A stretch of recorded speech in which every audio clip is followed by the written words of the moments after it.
এ হচ্ছে আমার বাড়িওয়ালার এক ছেলে এক মেয়ে। আজকে ছিল রবিবার, ছুটির দিন, সবাই বাসায় থাকে। এদেশে তো রবিবারেই ছুটির দিন। তো আমি কি রান্না করব এই টেনশন করতেছি মাথায়।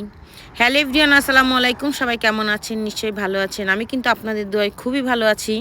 আজকে রবিবার, তো বাসায় সবাই চিন্তা করলাম কি রান্না করব।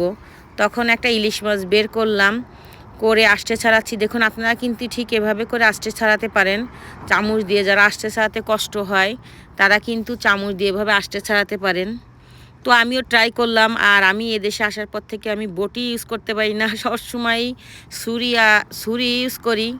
এজন্য চামচ দিয়ে এগুলোকে আস্তে ফেলে দিলাম। দেখুন আস্তে ছাড়ানো হয়ে গেছে। তা আমি আজকে চিন্তা করছি কী রান্না করব, সবাই বাসায় রয়েছে। তা আমি ইলিশ মাছ বের করেছি, একটু শুধু পেঁয়াজ দিয়ে ভাজবো ইলিশ মাছগুলো। তা এখন আমি এর পেটা ফেলাইনি, ডিম শুদ্ধ কিন্তু আমি কেটে নিয়েছিলাম এর ভিতরে। তারপরে শুধু পেঁয়াজ দিয়ে ভাজা আমার কাছে খুবই পছন্দ, আর আমার মেয়েরা তো সেই পছন্দ করে। তারপরে তো আমি শুধু পিঠের মাছগুলো ভাজার জন্য নিলাম এখানে। তারপরে মুরগিটা বের করে সব মশলা দিয়ে মাখিয়ে টাখিয়ে একবারেই কষিয়ে নেব, সব মশলা মাখিয়ে দিয়ে। তা হয়েছে কি, আমি যখন এখানে রান্না করতেছিলাম সব গুছায় গাছায়ে, তখন বাইরে আমি একটা চিৎকার শুনতেছিলাম।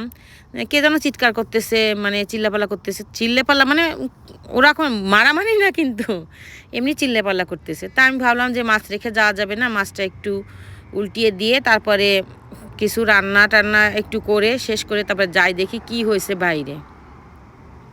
তো আমার এপাশে মাছ কিন্তু ভাজা হয়ে গেছে। এখন আমি পেঁয়াজগুলো দিয়ে আর শুকনো মরিচ দিয়ে, পেঁয়াজ আর শুকনো মরিচ দিয়ে মাছগুলো ভেজে নিব। তা আমার এপাশে মুরগি রান্না হয়ে গেছে। তা ভাবতেছি এই মাছগুলো ভাজা হয়ে গেলে যেয়ে দেখবো বাইরে কি হয়েছে। তা আমি যেয়ে দেখলাম আশ্চর্য, যে আমাদের বাড়িওয়ালা ওনারা গাছের লাউ আর কুমড়া কাটতেছে, এবং ওনার বোন আসছে এবং বোনের জামাই আসছে, সব গাছপালা কেটে ফেলতেছে। কারণ বাড়িওয়ালা যাচ্ছে বাংলাদেশে, ওনার বোন, এটা হচ্ছে ওনার বোন, বাড়িওয়ালার বোন। তারপরে আমি হাঁটতে বলতেছি, উনি বলছে আমার কি অবস্থা, এই অবস্থায় ছবি তুলেন না। ওনার ওই যে ওনার বোনের হাজব্যান্ড। তো সবাই যা খেলতেছে, আমার মেয়েও বেরিয়েছে। তারপর ওনার বড় মেয়ে, ছেলে, তার বাচ্চা এসেছে, এটা হচ্ছে ওনার বড় মেয়ে।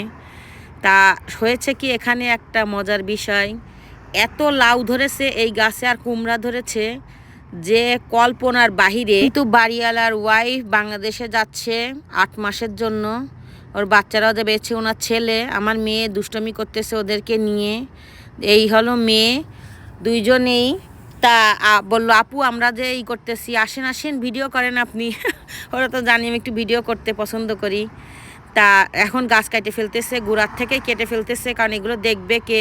আর অনেক মশা হয়েছে, আর এখানে কেউ থাকবে না। তা পাশের বাসার আবার এই যে গাছে মানে বিল্ডিংয়ে উঠে গেছে, এগুলো এখন খুলে ফেলবে, মানে ছিঁড়ে টেনে ফেলবে। তা পারতেছে না, চেষ্টা করতেছে অনেক। আবার ওখানে কিন্তু অনেক লাউ আছে, মানে সে বলার মতন নেত লাগছে, কিন্তু গাছগুলো কেটে ফেলেছে। এটা আমার অনেক খারাপ লেগেছে, কারণ জ্যান্ত গাছ কাটা ঠিক না। হচ্ছে ওনার ছেলে, বোনের ছেলে, ছোট জন, 2 ছেলে 1 মেয়ে। এই হচ্ছে দেখুন কি পরিমাণ লাউ কুমড়া ধরেছে গাছে, তো অসম্ভব ভরা। মানে বাহিরে যে কি বলবো, এত লাউ ধরছে আর এত কুমড়া ধরছে।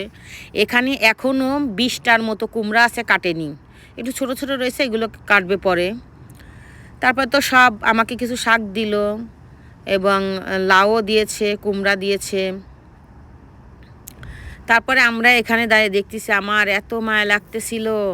বলে গাছে কে পানি দেবে, কী করবে, আমাকে কিন্তু বললে পারতে। এই আমাকে এই কুমড়াটা দিয়েছে হাফটা, এবং লাউ দিয়েছে একটা, আর একটা গাছে আছে, বলছে আপনি ওইটা কেটে নেবেন। লাউটা কিন্তু বেশ বড় হয়েছে, ভাবলাম বুড়ো হয়ে যেতে পারে, এই জন্য লাউটা কিনে নিয়েছি। তা আজকে এই পর্যন্ত, সবাই ভালো থাকবেন, সুস্থ থাকবেন, আসসালামু আলাইকুম।